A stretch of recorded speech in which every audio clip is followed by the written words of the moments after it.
My name is Elizabeth Carter, and at 32, I was the youngest partner at Schmidt & Wallace Architecture. Tonight, my father, Richard Carter, CEO of Carter Industries, was set to retire after 40 years. I sat alone at table 19, watching as my brothers James and Thomas flanked him on stage. "I owe everything to my sons," he announced, his voice booming to 200 distinguished guests. "My daughter never had what it takes for real business." As thunderous applause erupted, something profound inside me shattered. I rose, clutching a carefully wrapped box, my last gift to him before I walked out. Before I dive into what happened that night and the aftermath that changed our family forever, let me know where you're watching from in the comments below. And if you've ever felt underestimated by someone who should have believed in you, most hit that like button and subscribe. Trust me, when my father finally opened that box after I walked out, no one expected what happened next, especially him. The unseen architect. Growing up as the only daughter of Richard Carter meant living in a perpetual shadow, a constant feeling of being overlooked. My earliest memory of being profoundly dismissed was at age 8, sitting at our grand dining table during a Sunday family dinner. Dad was intensely discussing quarterly projections with James and Thomas, then just 11 and 13. When I, a curious child, asked a question about inventory turnover, a term I'd overheard and meticulously researched in my father's weighty business journals, he simply laughed, a dismissive, jovial sound. "Elizabeth, why don't you help your mother with dessert? This is business talk." That was the first time I fully realized my gender in my father's eyes unequivocally determined my value, and it certainly wasn't the last. Richard Carter built Carter Industries from nothing but sheer determination and a $5,000 loan from his uncle. Born to working-class parents in Cleveland, he tirelessly worked his way through state college and founded his manufacturing company at 24. By 35, he had established regional dominance, and by 50, he achieved national recognition. His rags-to-riches story became legendary in business circles, along with his uncompromising standards and rigidly traditional values. "A man provides, a man builds, a man leaves a legacy," he would repeat like sacred scripture at dinner, his voice firm and unyielding. My mother, Margaret, was the warmth to his cold practicality, a former literature professor who lovingly gave up her career when James was born. She thankfully encouraged my early interests in design and architecture from an early age. She'd sit with me for hours as I meticulously constructed elaborate buildings from blocks paper, anything I could find. "Your father builds things that function," she would whisper, her voice soft and encouraging. "You build things that inspire." Her untimely death from breast cancer when I was 16 left a gaping void no one could fill. At her funeral, as relatives offered their condolences, I overheard my father speaking to his brother. "At least my boys can carry on the business," he said, his voice low, but clear enough to pierce through my grief-stricken haze. "That's what matters in the end." I pretended not to hear, but those chilling words unequivocally crystallized what I'd always suspected in my father's world. I was a mere afterthought. My academic achievements consistently outshone my brothers. I was valedictorian of my high school class, while James and Thomas had been decidedly average students. I received a full scholarship to MIT for architecture, a prestigious accomplishment, while they attended state schools on Dad's dime. I maintained a perfect GPA, while they scraped by with C's and occasional B's. None of it, however, seemed to matter to Richard Carter. "Drawing buildings isn't a real business," he declared dismissively when I proudly shared my acceptance to MIT's prestigious architecture program. "It's glorified art. No Carter has ever been an artist." 3 incidents in particular stand out as defining pivotal moments in our deeply fractured relationship. The first came when I was 12. My science fair project on sustainable building materials won state recognition in a moment of immense personal pride. The award ceremony fell on a Wednesday evening. My mother attended, beaming with a pride that filled me with warmth as I accepted my certificate and medal. My father, however, was conspicuously absent, choosing instead to attend Thomas's junior varsity basketball game, though Thomas spent most of it warming the bench. The second defining moment was after my mother's death, that overheard conversation that chillingly confirmed my insignificant place in the family hierarchy. The third occurred at my MIT graduation. I'd been selected to give a student address for the School of Architecture, a tremendous honor. My father arrived 20 minutes late, missing my speech entirely. He left immediately after the ceremony, checking his watch repeatedly during the brief photographs my mother's sister stubbornly insisted on taking. "James has a meeting with potential investors," he explained, rushing away, his voice brusque. The meeting was actually my brother's casual lunch with a mid-level manager at a company Carter Industries already did business with. My brothers weren't malicious, just deeply complacent in a system that undeniably benefited them. Occasionally, I'd catch James watching me with something that looked like guilt in his eyes. Once, after a particularly dismissive comment from our father about my hobby, Thomas awkwardly patted my shoulder. "You know how Dad is." He offered as if that simple phrase explained away years of emotional neglect. After graduation, I surprised everyone by confidently declining the obligatory job offer at Carter Industries. Instead, I accepted an entry-level position at Schmidt & Wallace, a highly respected architecture firm specializing in sustainable urban development. "It won't last," my father predicted, a sneer in his voice. "You'll be back asking for a real job within a year." 8 years later, I became the youngest partner in the firm's 60-year history. My innovative design for the Lakefront Commons, a mixed-use development incorporating renewable energy and expansive community spaces, won the coveted Hammond Award for Innovative Design Architecture's equivalent of an Oscar. My salary now exceeded both my brothers, though I never mentioned this fact to anyone in the family. My father's response to each achievement was predictably dismissive praise, disguised as faint, almost grudging acknowledgement. "Lucky break," he said about my partnership. "Very nice," he commented, his voice flat when shown photos of my award-winning design. "It's not like running a real company with hundreds of employees," he remarked pointedly when a profile of me appeared in Architectural Digest. Our relationship settled into a polite, almost glacial distance. I saw him at major holidays and occasional obligatory family events. We exchanged pleasantries and meticulously avoided any substantive conversation. He asked perfunctory questions about my drawings, never remembering the names of my projects, or truly recognizing their immense significance in my field. I simply stopped expecting more until his retirement gala changed everything. The last gift, the invitation, arrived in an embossed envelope, heavy cream cardstock with elegant gold lettering, announcing the retirement of Richard J. Carter, founder and CEO of Carter Industries. The Grand Marriott, downtown Chicago. Black tie optional. 3 weeks' notice. I stared at it over breakfast in my lakefront condo, my coffee growing cold beside me. The ornate card, a stark contrast to my quiet morning. "Are you going to go?" Marcus asked, watching me from across the table. My boyfriend of 2 years, a corporate psychologist, understood the complicated, often treacherous terrain of my family relationships. He had keen insight into toxic workplace dynamics and immediately recognized the chilling similarities in the Carter family structure. "I should," I replied, though the thought created an immediate sickening knot in my stomach. Later that day, my best friend Sophia was less diplomatic during our weekly lunch. "He'll find a way to make it about your brothers," she warned, stabbing pointedly at her salad, her eyes narrowed. Sophia had witnessed too many Carter family interactions over our 15-year friendship, a testament to her enduring patience. "Be prepared for Richard to be Richard. It's his retirement," I reasoned, clinging to a fragile hope. "Maybe he'll be reflective. People sometimes gain perspective at milestone moments." Sophia's perfectly raised eyebrow conveyed her doubt more eloquently than any words could. The unexpected call from James came that evening. "We're putting together a tribute video," he explained, his voice sounding genuinely busy. "Could you send some old family photos? Maybe write something about Dad for the montage?" Despite not being included in any of the planning, a familiar exclusion, I spent hours digging through dusty boxes of old photographs, selecting meaningful moments. Dad teaching me to ride a bike, his rare, genuine smile when I won a middle school design competition, a candid shot from Christmas when I was 14, where he actually had his arm around my shoulder. I wrote a generous paragraph about his determination and vision. I described what I genuinely admired: his relentless work ethic, his philanthropy primarily motivated by tax benefits, but still beneficial, his impressive ability to adapt to changing markets. I pointedly didn't mention our strained relationship. Some truths simply didn't belong in a public retirement tribute. Selecting an outfit required similar careful consideration. I finally settled on a tailored navy suit, conservative enough for a formal business function, but with subtle architectural details in the lapels and cuffs that beautifully reflected my professional identity. Professional, respectful, but not attempting to be something I wasn't. The question of a gift plagued me for days.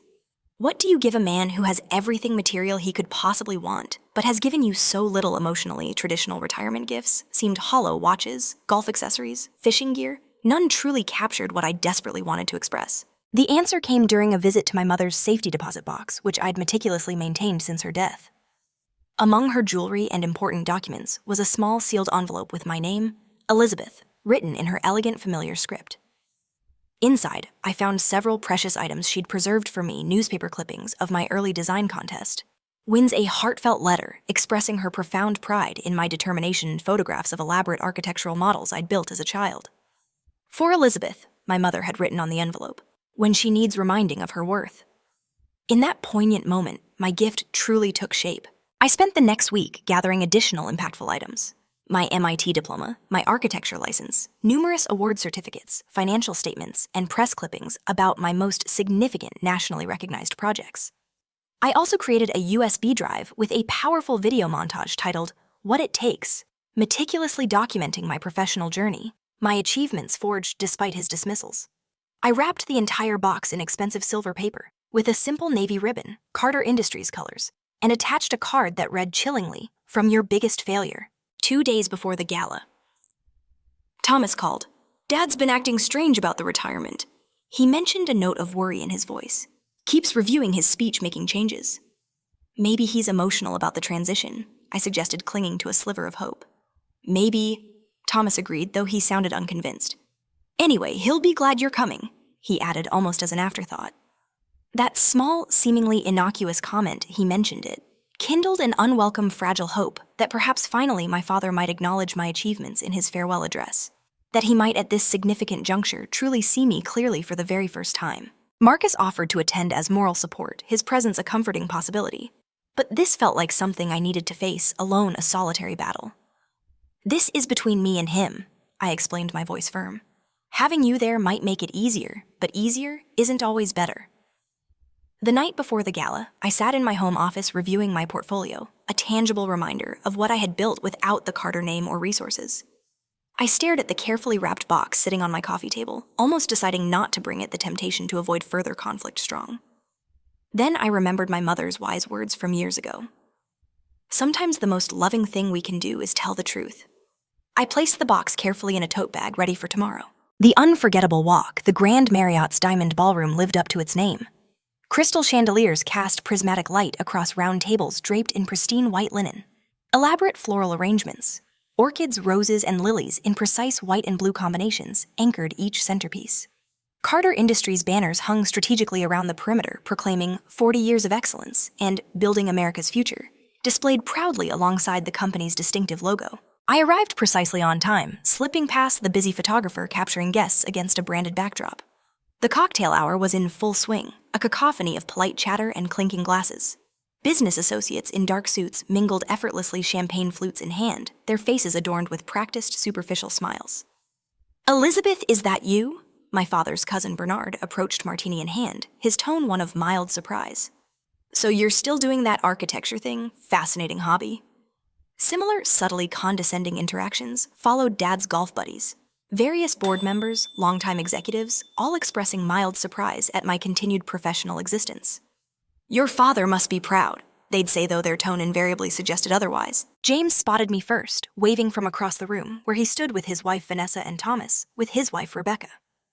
Our greetings were the usual shallow exchanges, superficial compliments on outfits, brief mentions of recent vacations, carefully avoiding any substantive, meaningful topics. "Dad's meeting with some Japanese investors in the corner," James informed me, nodding toward a serious-looking group of men near the bar. "You should say hello before things get started."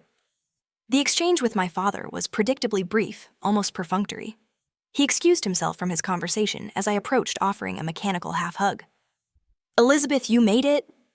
His eyes quickly scanned my outfit, a dismissive flick. "Finally dressing professionally, I see." "Congratulations on your retirement, Dad," I replied, ignoring the thinly veiled backhanded compliment, my voice calm. "We'll talk later," he said, already looking past me to someone he deemed more important, his attention already elsewhere. The seating arrangement unequivocally confirmed my place in the family hierarchy.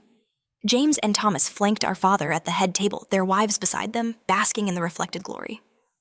I was assigned to table 19, alongside distant, forgotten relatives and nervous mid-level employees.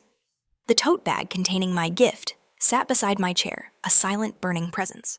As servers delivered the first course, a rich lobster bisque, I couldn't taste it past the suffocating tightness in my throat. The program began after the main course, which I'd barely touched.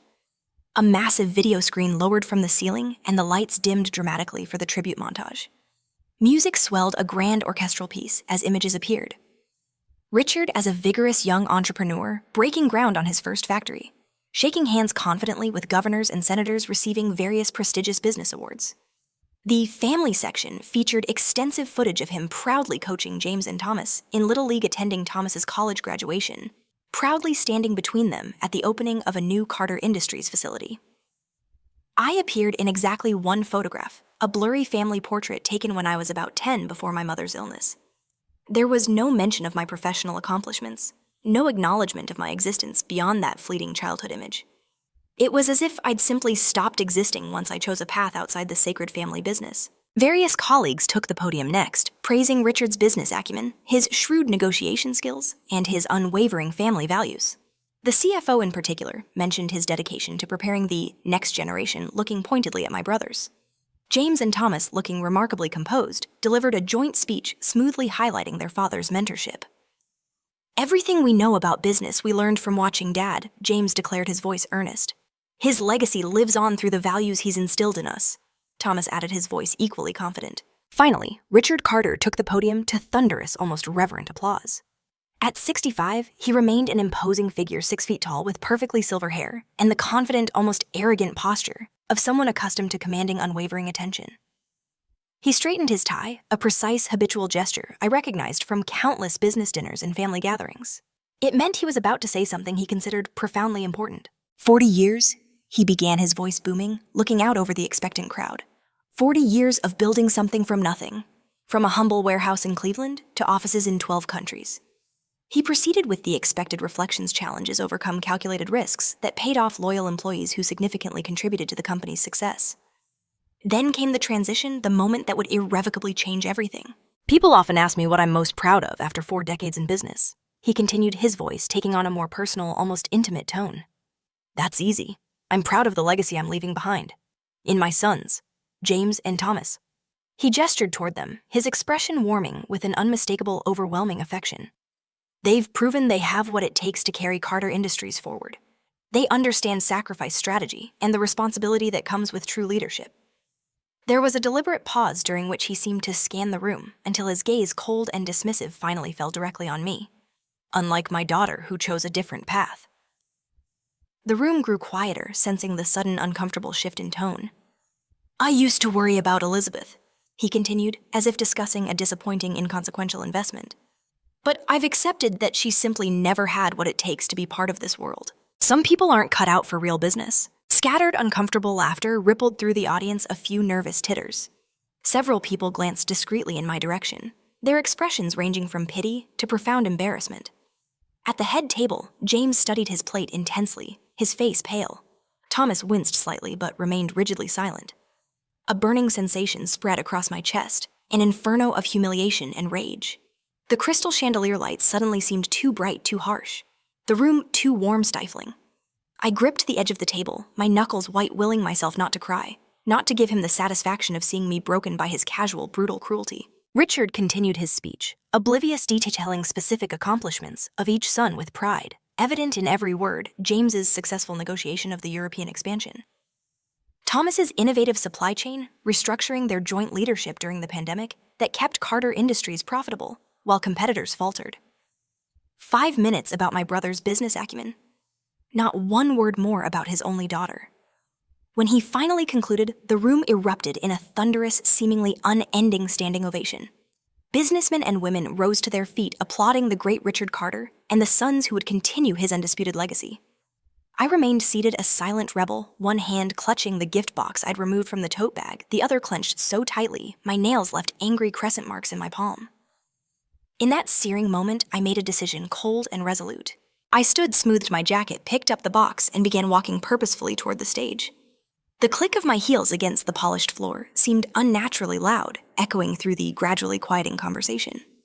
I moved deliberately, maintaining unwavering eye contact with my father, who still stood at the podium, microphone in hand, accepting effusive congratulations from those nearest the stage.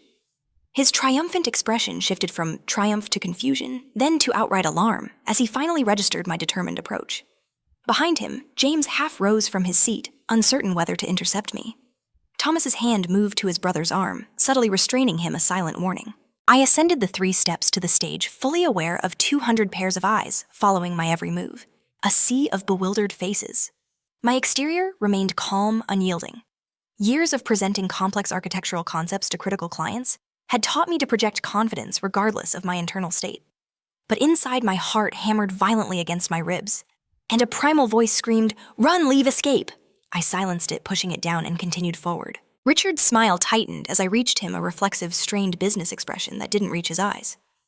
"Elizabeth," he said quietly, still holding the microphone, his voice a low warning. "This isn't the time." "Congratulations on your retirement, Dad," I said, my voice steady clear despite the emotional turmoil raging within. "I brought you something." I extended the silver-wrapped box toward him. He didn't immediately take it, his expression somewhere between annoyance and alarm. "This isn't the time for gifts, Elizabeth," he repeated louder now, a hint of genuine warning in his tone. "I think it's exactly the right time," I replied, still holding the box deliberately between us. "It's from your biggest failure. Open it when I'm gone." I placed the package firmly in his hands, turned away from the microphone, and walked off the stage before he could respond, before he could utter another dismissive word. The silence in the ballroom was absolute, a heavy, breathless void. As I descended the steps, head held high, shoulders back, channeling every ounce of professional poise I'd cultivated over years of navigating male-dominated spaces. I walked past the head table where my brothers sat, frozen, their faces a mixture of shock and dawning horror. I walked past the corporate executives with their stunned expressions, past distant relatives and family friends who suddenly found their dessert plates fascinating, unable to meet my gaze. I moved through the grand double doors and into the hotel lobby with its subdued lighting and mercifully sparse occupancy. Only when I reached my car in the cavernous parking garage did my composure finally crack. Tears blurred my vision as I fumbled frantically with the keys, my hands shaking uncontrollably. I finally collapsed into the driver's seat, deep, wrenching sobs tearing from my chest, years of disappointment, dismissal, and quiet, suppressed rage pouring out in a torrent I couldn't control. I gripped the steering wheel, pressing my forehead against its cool, hard surface, until my breathing steadied enough to drive. I pulled out of the garage, but made it only 3 blocks before I had to pull over again. Overcome by the sheer magnitude of what had just happened. I had publicly challenged Richard Carter, the untouchable patriarch. I had walked away from the pretense of family harmony we'd maintained for appearances. There would be no going back. My phone began buzzing frantically with notifications, text messages from James. "What did you give him? Are you okay?" from Thomas. "Dad looks like he's seen a ghost. Call me." A barrage of bewildered, concerned pleas. I silenced the phone and drove home in a strange state of emotional suspension, neither triumphant nor remorseful, just hollow, as if I'd spent every ounce of feeling I possessed. Marcus was waiting in my apartment, having returned from his evening work event. One look at my face stained with tears and marked by emotional exhaustion told him everything he needed to know. "That bad?" he asked, opening his arms, his voice soft with understanding. I collapsed into his embrace, allowing myself the incredible comfort of being held, while I recounted the entire evening, my father's public humiliation, my impulsive, defiant response, the carefully curated gift I'd left behind. "It was everything I've saved for years," I explained, my voice raw from crying. My diploma's awards press about my building's financials, showing I earn more than James and Thomas combined. Mom's letter about how proud she was of my determination. The USB with a video about my career. I paused, taking a ragged breath. Everything he's refused to see or acknowledge. Marcus stroked my hair gently, a soothing rhythm. "And the note called you his biggest failure. His words, not mine," I said, a bitter edge to my voice. "He's called me that to family members when he thought I couldn't hear. I wanted him to see exactly what his failure has accomplished." "What do you hope happens now?" Marcus asked carefully, his tone gentle. I considered the question, realizing I hadn't truly thought beyond the moment of walking out of delivering my defiant message. "I don't know," I admitted. "Maybe nothing.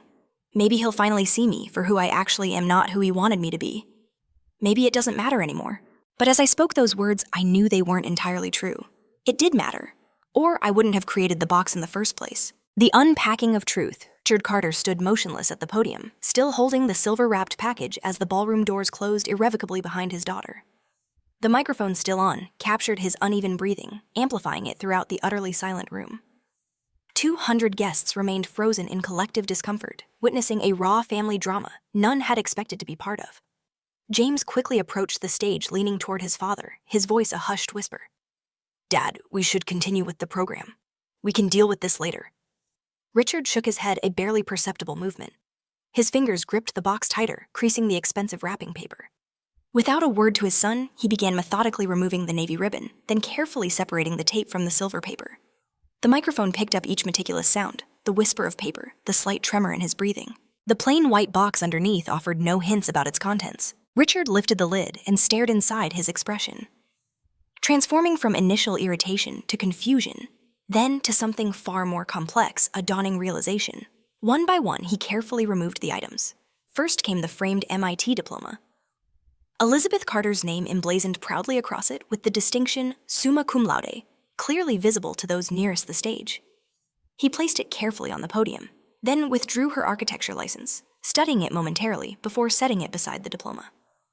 The Hammond Award medal came next, its polished surface catching the light as he held it up briefly before realizing what it was. A USB drive labeled "What It Takes," followed then a yellowed envelope addressed in handwriting that made him visibly pause recognition. Flickering across his features, Margaret's handwriting, his late wife's loving letter to their daughter. He set it down quickly as if it burned his fingers and continued unpacking the box newspaper clippings. Impressive financial statements, photographs of sleek modern buildings, Elizabeth's award-winning designs constructed around the world. Finally, a single note card emerged from the bottom of the box. Richard read it silently, his complexion paling visibly under the ballroom lights. His hand shaking slightly as he placed it atop the other items. The note read, "You built buildings with steel and concrete. I build them with vision and heart. Both require what it takes. I learned to be strong by being your daughter, even when you couldn't see my worth. Goodbye, Dad." Richard stared at the assembled evidence of his daughter's undeniable success. Success he had so casually dismissed, diminished, or simply ignored for years. The microphone remained on, capturing his audible swallow, as he attempted desperately to regain his composure. He began, then stopped, words failing him for perhaps the first time in his formidable professional life. He cleared his throat, a rough, desperate sound, and tried again. "I believe we'll conclude the formal portion of the evening. Please enjoy the remainder of the celebration." He gathered the items back into the box with uncharacteristic care and stepped away from the podium. His usual confident stride replaced by a subtle tremor. James quickly took his place, stepping smoothly to the microphone. "Thank you all for coming tonight to honor my father's legacy." He improvised a professional smile firmly in place despite the tension evident in his voice. "The bar will remain open, and I encourage everyone to enjoy the dessert buffet and live music." As the band began playing, and guests cautiously resumed conversations, a nervous buzz replacing the earlier silence, Richard Carter sat alone at the head table, methodically examining each item from the box. He opened Margaret's letter, reading his late wife's tender words of pride and encouragement to their daughter. He studied the financial statements showing Elizabeth's impressive income and robust investment portfolio. He held the Hammond Award, turning it over in his hands, as if seeing it for the very first time. Thomas approached cautiously, placing a hand gently on his father's shoulder. "Dad, are you okay?" Richard looked up, his expression unreadable, a complex mixture of regret and dawning comprehension. "What did she give you?" Thomas asked, gesturing toward the items spread across the table. Richard's response was barely audible above the band's music, "Everything I was too blind to see." A new foundation. 1 week after the retirement gala, I immersed myself in work, profoundly grateful for the complex Riverside development project that demanded my complete focus, a welcome distraction. My colleagues at Schmidt and Wallace respectfully gave me my privacy, though whispers undoubtedly followed me through the office.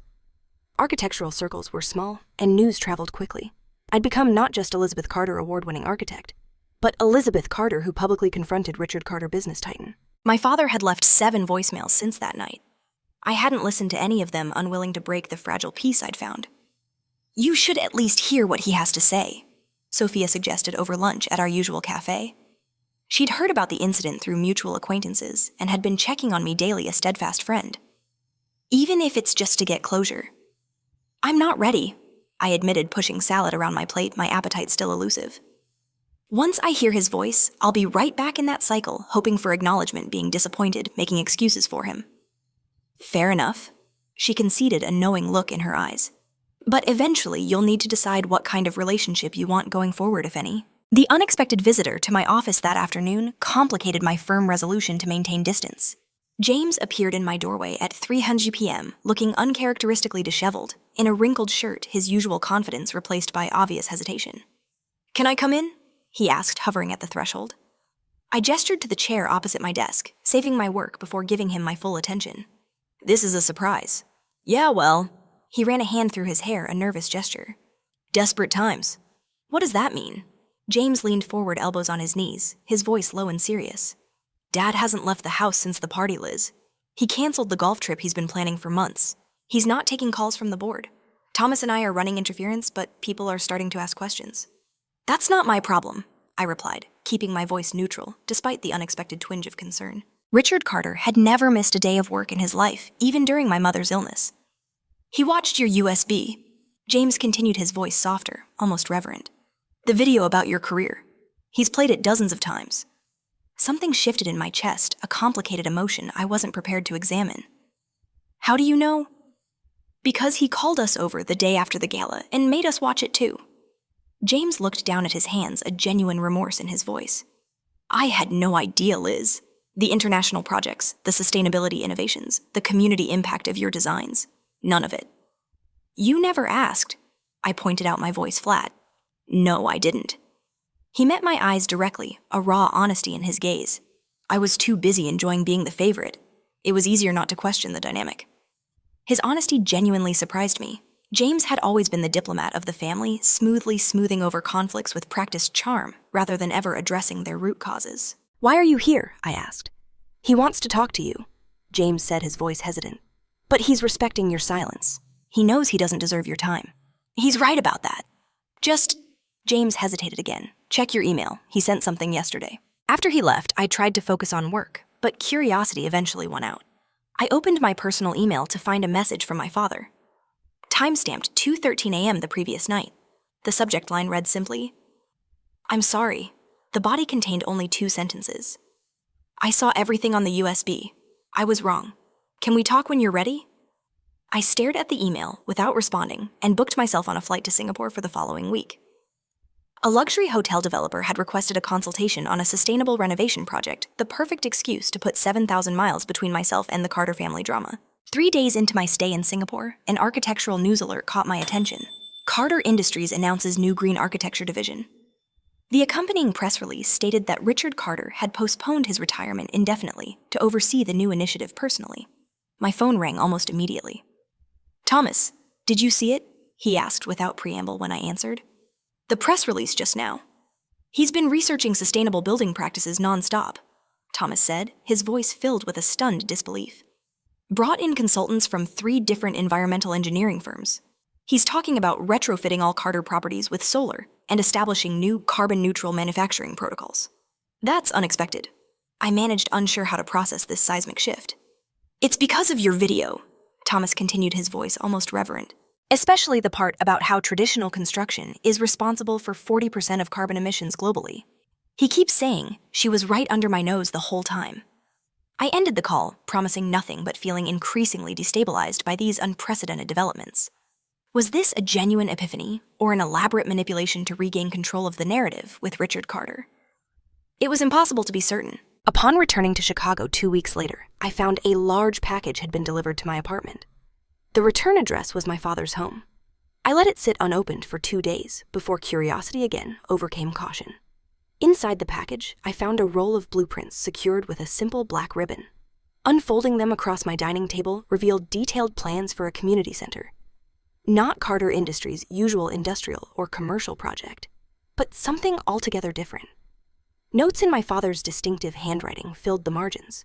Questions about sustainable materials, natural lighting, optimization, community engagement spaces. The proposed location was Franklin, Ohio, my mother's hometown where she'd grown up in modest circumstances before earning a scholarship to Northwestern University, where she and my father had met. A letter accompanied the blueprints, handwritten on Richard Carter's personal stationery. Elizabeth, these past weeks have been a time of painful but necessary reflection. The box you gave me, your mother, would have called it a moment of reckoning, forced me to confront truths I've been avoiding for decades. I failed you as a father. I imposed limitations based on outdated beliefs, rather than seeing your extraordinary gifts. I mistook your different path for rejection of my values, when in fact, you embodied the best of them in ways I was too blind to recognize. You built something remarkable without my support, showing more of what it takes than I ever acknowledged. Your mother saw it. In her letter, she wrote that your determination would carry you further than my connections ever could. She was right, as she often was, about important matters. The enclosed blueprints represent my first attempt at making amends, a community center in your mother's hometown, designed to provide educational resources, arts programming, and social services to an underserved community. I would be honored if you would consider offering your professional opinion on the design, and perhaps even consider being involved in its development. I understand if you need more time and space. When and if you're ready to talk, I am here. With respect and regret, Dad. I read the letter 3 times, searching meticulously for the usual undertones of manipulation or condescension, but found none. The blueprints, despite some technical flaws, showed genuine thought and research, the work of someone newly acquainted with architectural principles. After 2 days of consideration, I texted my father, "Coffee at Lakefront Cafe, Wednesday 10:00 a.m.? His reply came instantly, "I'll be there." Reconciliation and rebirth. The Lakefront Cafe was neutral territory, a place I frequented professionally, but with no family associations. I arrived early, selecting a table with a view of Lake Michigan, and ordering a cappuccino to steady my nerves. Richard Carter arrived precisely at 10:00, looking noticeably different than he had at his retirement gala. The impeccable suit remained, but he seemed somehow diminished, the habitual confidence replaced by a cautious humility. He had aged visibly in the weeks since I'd last seen him, new lines around his mouth, a slight stoop to his shoulders I'd never noticed before. "Elizabeth," he said, standing awkwardly beside the table, his voice low. "Thank you for agreeing to meet." I gestured to the chair opposite mine. "Would you like coffee?" "Black, please," he replied, arranging himself carefully in the seat as if uncertain of his welcome. After the server took his order, silence stretched between us, thick with unspoken words. For the first time in a memory, Richard Carter seemed utterly at a loss for words. "The community center project," I finally said, breaking the silence, offering a neutral opening. "It's an interesting concept." Relief flickered across his features at this gentle invitation to speak. "It needs work," he admitted, his voice humble. "I've been researching, but there's no substitute for expertise." "Why, Franklin?" I asked, though I suspected I knew the answer. "Your mother always wanted to give back to her hometown," he replied, confirming my assumption. "She talked about establishing a scholarship foundation, but after she got sick..." He trailed off, glancing out at the lake, his eyes distant. "I never followed through on that promise to her." Another silence, this one heavier, imbued with shared grief and regret. "I watched your presentation," he said finally, his voice softer, almost fragile. "The USB. I've seen it 17 times now." A self-deprecating smile briefly crossed his face. "I counted. And I realized I've been wrong. Not just about you, but about what constitutes success. What truly matters." He met my eyes directly, his gaze unwavering. "Your Lakefront Commons project, Elizabeth? The way it transformed that neighborhood, created affordable housing, without sacrificing beauty-incorporated green spaces that brought the community together. That's legacy, Elizabeth. That's building something that matters." The sincerity in his voice was unmistakable, a profound admission. Still, years of ingrained disappointment made me cautious. "What changed?" I asked, my voice steady. "Besides seeing my achievements laid out where you couldn't ignore them." He considered the question carefully, a deep frown creasing his brow. "Your note," he finally said, his voice low. "About building with vision and heart. It reminded me of something your mother once said after I dismissed one of your childhood designs." He swallowed, visibly emotion catching in his throat. "She said I was so focused on building an empire that I couldn't see you were building a better world." My throat tightened at this unexpected poignant echo of my mother. "The night before she died," he continued, his voice roughening with raw emotion, "Margaret made me promise to support your dreams, whatever they might be. I failed that promise spectacularly." He paused. "Did you know she confronted me about how I treated you differently from your brothers?" I shook my head, surprised. "Multiple times. The last was about a month before her diagnosis. She said I was creating a self-fulfilling prophecy, that by expecting less of you, because you were a girl, I was teaching you to expect less of yourself." He stared into his coffee, a bitter truth on his lips. "She was wrong about that part. You never limited yourself despite my best efforts to make you believe you should." The raw, painful honesty of his words penetrated defenses I'd built over decades.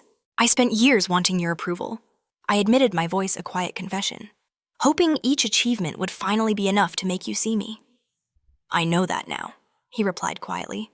"James and Thomas have been quite forthcoming about my failures since the gala. Family therapy has been enlightening." "Family therapy?" I couldn't hide my surprise, a faint smile touching my lips. "Twice weekly," he confirmed with a hint of his old dry humor. Richard Carter on a therapist's couch, who would have thought, "Not me." I acknowledged a reluctant smile tugging at my lips. "About the community center," he said, returning to safer professional ground. "I'd like you to consider being the lead architect, no strings attached. Your vision, your terms." I studied him carefully, weighing professional interest against emotional self-protection. "And if I say no, then I find another architect and respect your decision," he replied without hesitation, his gaze steady. "This isn't about manipulating you back into the family fold, Elizabeth.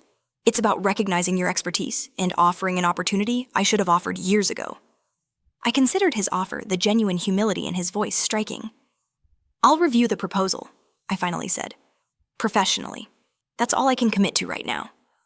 That's more than I deserve. He acknowledged a faint smile on his face. We finished our coffee discussing technical aspects of the project, budget constraints, timeline, community input processes. For the first time in our complex relationship, he listened more than he spoke, asking questions rather than pronouncing judgments. As we prepared to leave, he hesitated. Your brothers would like to see you when you're ready.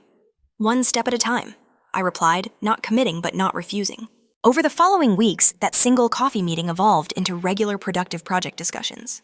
I redesigned significant portions of the community center, incorporating cutting-edge sustainable materials, community-centered spaces, and flexible usage areas. Richard asked insightful questions, offered thoughtful suggestions without imposing them, and deferred to my expertise in ways that would have been utterly unimaginable months earlier. After 6 weeks of purely professional interaction, I tentatively accepted an invitation to dinner at Thomas's home. James and his wife attended along with my father. The conversation was initially strained, years of established patterns not easily broken, but when Thomas's wife Rebecca asked about my current projects, Richard spoke before I could answer. Elizabeth's redesign of the community center is revolutionary, he said, surprising everyone at the table. The solar array integration alone will reduce operating costs by 30% compared to traditional construction. James nearly choked on his wine, his eyes wide with shock. I bit back a smile at his reaction. Dad's been taking night classes in environmental design principles, Thomas explained, recovering quickly. Won't let anyone else handle the community center project. It's important to get it right. Yes, Richard said simply, a quiet determination in his voice. As dinner progressed, I noticed subtle but significant shifts in our family dynamic. My brothers deferred to me on topics within my expertise rather than speaking over me. Richard asked detailed questions about my recent Tokyo project, showing genuine curious interest in the cultural considerations that had influenced my design. Most surprisingly, when conversation turned to Carter Industries' new initiatives, Richard actively sought my input. Your perspective as an outsider with relevant expertise is valuable, he said, using words I never expected to hear from him. We've been too insular in our thinking. 6 months later, we gathered at the groundbreaking ceremony for what was now officially named the Margaret Carter Community Center. Local officials, community representatives, and the press assembled around the ceremonial shovel station. Richard approached me as we waited for the program to begin. Would you speak today? He asked, his voice soft with a genuine humility. It should be you, not me. I agreed, surprising myself almost as much as him. When the time came, I stepped to the microphone and surveyed the gathered crowd, a profound sense of purpose filling me. This center represents more than just a building. I began, my voice clear and strong. It's about foundations. Both the physical foundation will begin today and the human foundations that shape communities and families.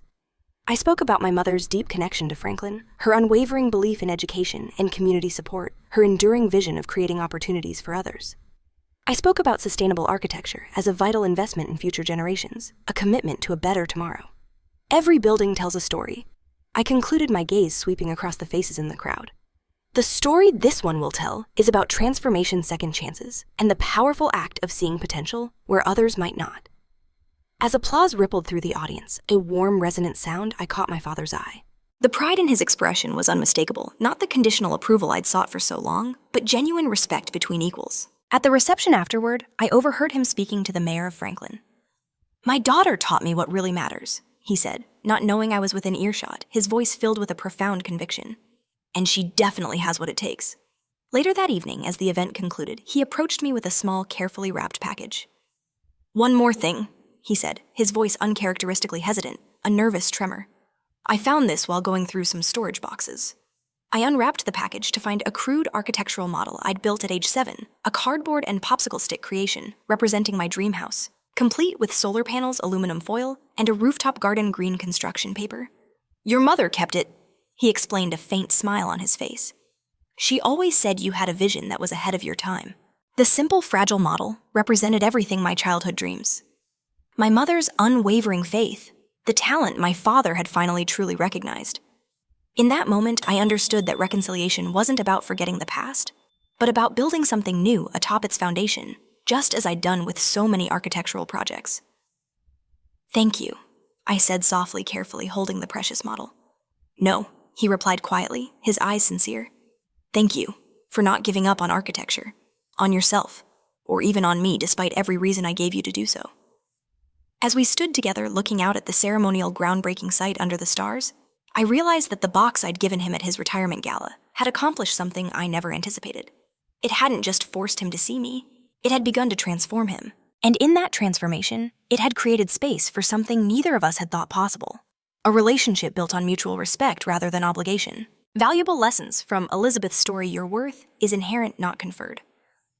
Elizabeth's journey powerfully illustrates that true value comes from within, not from external validation, especially from those who should champion you. Despite her father's dismissals, her talent and determination remained. The power of self-advocacy. Elizabeth's decision to confront her father publicly and then to set firm boundaries and negotiate her terms was a critical turning point. It shows that sometimes you must assert your worth directly and unequivocally. Healing requires truth and accountability. Genuine reconciliation in this story only began after Richard Carter was forced to confront the truth of his actions and acknowledge his mistakes, leading to a profound shift in his perspective and behavior. Legacy is more than business success. Richard Carter's transformation highlights that true legacy isn't just about financial empire building, but about positive impact, personal growth, and nurturing relationships' values. Elizabeth already embodied. Forgiveness can be for yourself. While Elizabeth's journey led to reconciliation, her initial act of defiance was for her own healing and freedom. Forgiveness, when it comes, is often more about releasing yourself from bitterness than it is about the other person. Challenging the status quo can lead to positive change. Elizabeth's actions not only transformed her own life, but also initiated a positive shift in her family dynamics, and even her father's business philosophy, showing the ripple effect of standing up for what's right. Have you ever had to stand up to someone who underestimated you? How did you show them what you're really capable of? Share your story in the comments below. If this video resonated with you, please hit that like button and subscribe to see more content about family relationships and personal growth. Remember to share this with someone who might need to hear that their worth isn't determined by others' limited perceptions. Thank you for watching, and remember, sometimes the greatest gift we can give others is showing them who we truly are, even when it's uncomfortable.